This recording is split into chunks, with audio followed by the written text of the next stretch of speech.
This show is brought to you by Safety FM.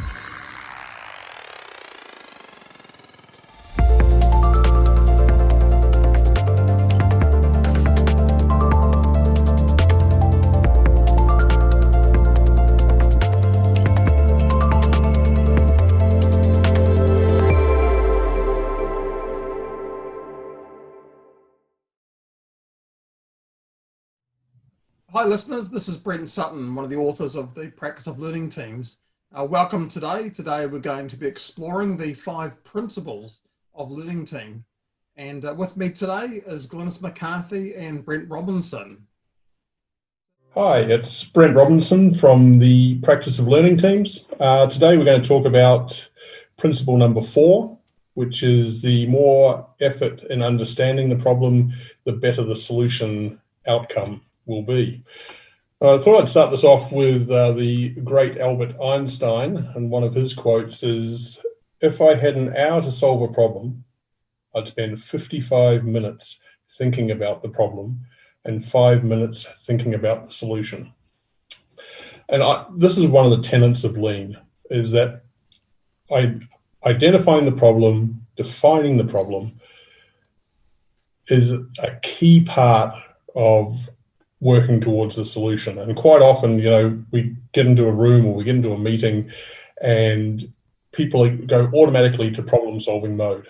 And I think, that this is a really good time to sit back, spend some time defining the problem, breaking it down, making it narrower if we have to, and breaking it into 2 problems if we have to. And, I'm going to talk to Brent Sutton and Glynis McCarthy, and going to get their experience with this as well. But this is something that I find super important when we're talking about this particular subject.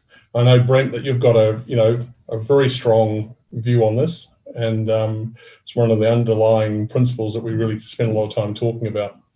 Look, thanks, Brent. And of course, I'm a huge fan of Albert Einstein because I believe he was one of the greatest health and safety people that ever existed.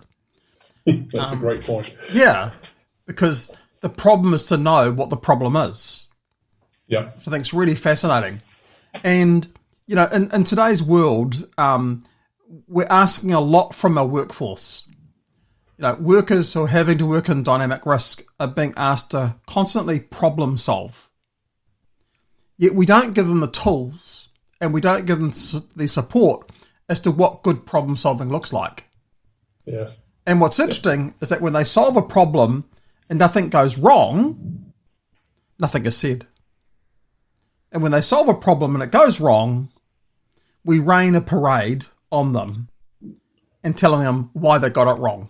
Yeah, and we bring in the experts, the supposed experts. Yep. Yeah. Because we no longer treat them as the expert, we now treat them as the deficit in that regard. And I think this is really important because what we need to be doing, particularly for our workers, is that before we jump right into problem solving, we've got to step back and invest the time and effort to improve our understanding of it to begin with. And that's why I like Albert Einstein, because what he's basically saying, the more time you put into understanding, the solution finds itself. Yeah. If you move straight into problems fixing things, you're not going to consider all those other components that you're going to find out later on. But don't you see quite often that people come into the room with the solution already? They think, and this is one of the problems, and this is why I think both Lean and the Practice of Learning Teams, we've spent quite a bit of time talking about making sure we define that problem. And Brent, I think this is where the role of the facilitator comes in. So yes. I think, a good, competent learning teams facilitator is able to really help the team explore that problem and really scope out that problem so that they're doing in-depth identification from multiple perspectives. And like Brent Sutton has just said, if you do that phase really well, actually the solutions pretty much fall out of it. If we go straight into problem solving, what we tend to do is do things without having a full understanding of the complete picture. And so the facilitator of learning teams is really about slowing that process down, making sure that people have a good understanding of the problem identification before they move on to problem solution. Yeah, and it's a really valid point that facilitation is key to doing it. And I think sometimes people are scared of not breaking the problem down into maybe two different definitions and working on one first, and it becomes too wide. And if it's too wide, what we've seen is that it becomes unsolvable. So, we can break it down into a couple of smaller steps if we have to, and there's nothing wrong with doing that. Are you seeing the same sort of things, Brent or Glynis? Yeah, most definitely. I think that in a learning team, if you're able to basically scaffold the issue that you're talking about, whether it be about an event or a situation, and so you're trying to scaffold it into smaller increments, and then really looking at those individual increments with a little bit of detail. By doing that, by then being able to pulling back out and looking at the building of that scaffolding into something that's much larger, are you able then to give that problem identification some edges for people to kind of see as an entity before you start to move on to the problem solution? Absolutely. And I think the framing of a learning team, rather than structure, I call it a framing of the learning team, is that by exploring the what, the how, and the why of the problem, makes all those assumptions transparent, which is great. Yeah. And it brings more clarity to the problem at hand of the people who are exposed to the risk every day. It gives a deep level of context that the organisation could not achieve through a normal desktop approach they might take with planning. Yep. And I think that's the fundamental component. And, principle 4, like all these principles, it's the 5 things that work together that bring about the sum. Yeah, that's a really, really good point, Brent. And I love Glynis's scaffolding. I think that's a great way to think about these things.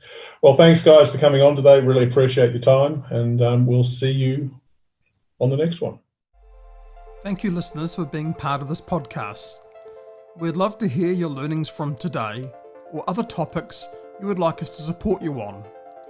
Go to www.podcastlearnings.com and be part of the community practice of learning teams at www.learningteamscommunity.com. The views and opinions expressed on this podcast are those of the host and its guest and do not necessarily reflect the official policy or position of the company. Examples of analysis discussed within this podcast are only examples. They should not be utilized in the real world as the only solution available, as they are based only on very limited and dated open source information. Assumptions made within this analysis are not reflective of the position of the company.